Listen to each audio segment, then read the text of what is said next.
Sir ये बताएं, खान साहब ने अपनी पार्टी में जो चेंजेस की हैं, जुनेद अकबर खान को आगे लेकर आए हैं, स्वाबी में जलसा किया। स्वाबी के जलसे के बाद इतलात ये हैं कि अप्रैल में खान साहब दोबारा कोई लॉन्ग मार्च या सड़कों की सियासत दोबारा शुरू करेंगे।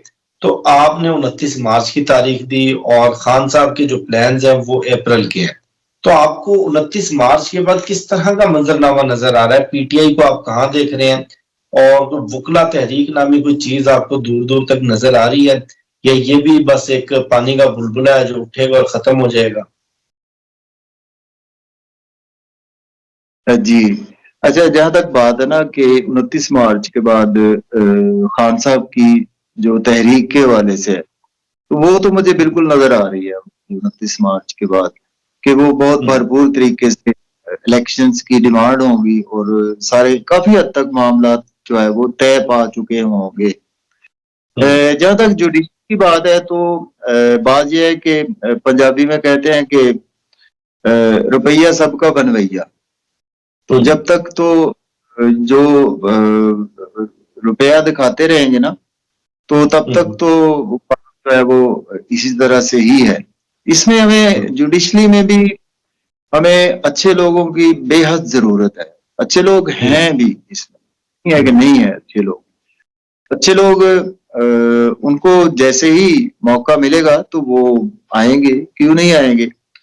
लेकिन इस वक्त सूरत थोड़ी सी ना वाकई चेंज है। इस वक्त जब आर्मी चीफ साहब हमारे साहब का, परवेज मुशर्रफ साहब का था, हुआ था इस तरह से, उसमें वुकला का बहुत ज्यादा रोल था उसमें, लेकिन उसमें पॉलिटिशियंस का भी बहुत ज्यादा रोल था। लेकिन इस वक्त पॉलिटिशियंस आपके सामने है कि पॉलिटिशियंस में कोई भी ऐसा बंदा स्टेप लेने के लिए तैयार नहीं है कि जो कि मिलजुल कर इन कामों को हम कर सके। चाहे वो वुकला के साथ, वुकला को भी तो कोई ना कोई सपोर्ट चाहिए ही ना। वुकला को जब तक उनको अच्छे तरीके से कोई बैक से सपोर्ट नहीं मिलेगी तो तब तक तो वो भी किसी भी सूरत में करने के लिए तैयार नहीं होंगे। लेकिन जुपिटर चूंकि डायरेक्ट हो तो चुका है, जुपिटर डायरेक्ट, और जैसे ही ये बुरी नजरात आगे चला जाएगा तो फ्यूचर में कहीं ना कहीं बेहतरी की उम्मीद तो मुझे नजर आ रही है कि वुकला की तहरीक हो सकती है। लेकिन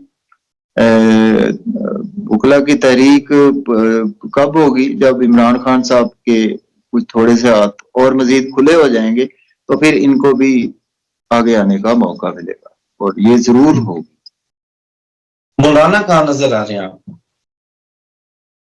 जी, मौलाना साहब का हर दफा बात करते हैं, उनका सबका रिकॉर्ड तो करंट गवर्नमेंट के साथ ही रहता है और बहुत ज्यादा डिप्लोमेट पॉलिटिशियंस हैं मौलाना फजलुर रहमान साहब।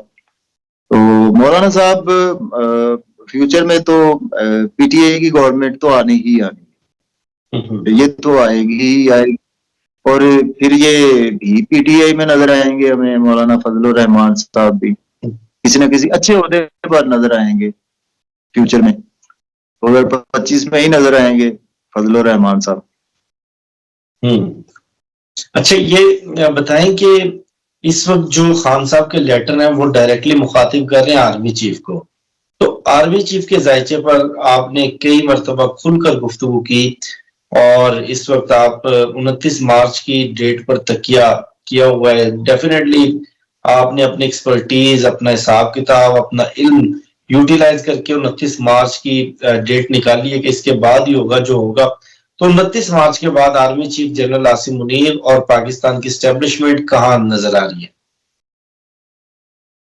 जी, जहां तक बात है ना कि आसिम मुनीर साहब बिल्कुल डायरेक्ट खत लिख रहे हैं इमरान खान साहब, वो भी इसीलिए लिख रहे हैं कि इमरान खान साहब का टाइम भी ठीक है, सपोर्टिव है, और दूसरे नंबर पर इमरान खान साहब को इस वक्त बहुत बिग सपोर्ट है।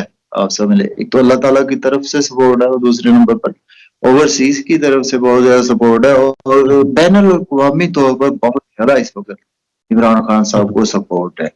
और यही सपोर्ट जो है वो, ये खत, इसमें बहुत ज्यादा इनका रोल होगा फ्यूचर में, और यही सपोर्ट आगे चलकर इमरान खान साहब के लिए बेहतरी लेकर आएगी और आर्मी चीफ साहब के लिए कहीं ना कहीं मुश्किलात का आगे चलकर मुझे तो लग रहा है कि गड़ा खुदता हुआ नजर आ रहा है आगे चलकर मुश्किलात का। आप समझ लें कि 29 से जो डेट्स होंगी उसमें किस तरह की मुश्किलात का सामना उनको करना पड़ सकता है? जी, मुश्किलात में इसी तरह से ही है कि उनको अपने मींस के ओहदे से दस्तबरदार भी होना पड़ सकता है। जो देखे ना, मिलिट्री में भी ये नहीं है कि मींस के तमाम बंदे ही आर्मी चीफ साहब की ही साइड पर हों, ये भी बात नहीं है। हर जगह पर अच्छे बुरे हर जगह पर लोग होते हैं। तो उनका या तो फिर दो चीजें मैंने बताई हुई हैं, या उनकी जेल है या जिलावतनी इनकी की। लेकिन एक चीज और भी है यहाँ पर कि आर्मी चीफ साहब का अगर कुछ ऐसे आगे चलकर अप्रैल में हालात ऐसे पैदा भी हो सकते हैं कि आर्मी चीफ साहब को इमरान खान रिलीफ दे, इमरान खान साहब रिलीफ दें और इनको मजीद आगे थोड़ा सा काम करने का मौका दे सकते हैं। वो भी अगर इमरान खान साहब रिलीफ देंगे तो देन इनको आगे चलकर काम करने का मौका मिल सकता है। लेकिन वो फिर आगे चंद महीनों की बात होगी। तो चंद महीने, जैसे कि मैंने पहले व्लॉग्स में बताया था कि आर्मी चीफ और इमरान खान साहब की किसी ना किसी वक्त में सुलह के इम्कानात भी मौजूद हैं। लेकिन रिलीफ कहां से मिलेगा उन्हें? इमरान खान साहब की तरफ से रिलीफ भी मिलेगा।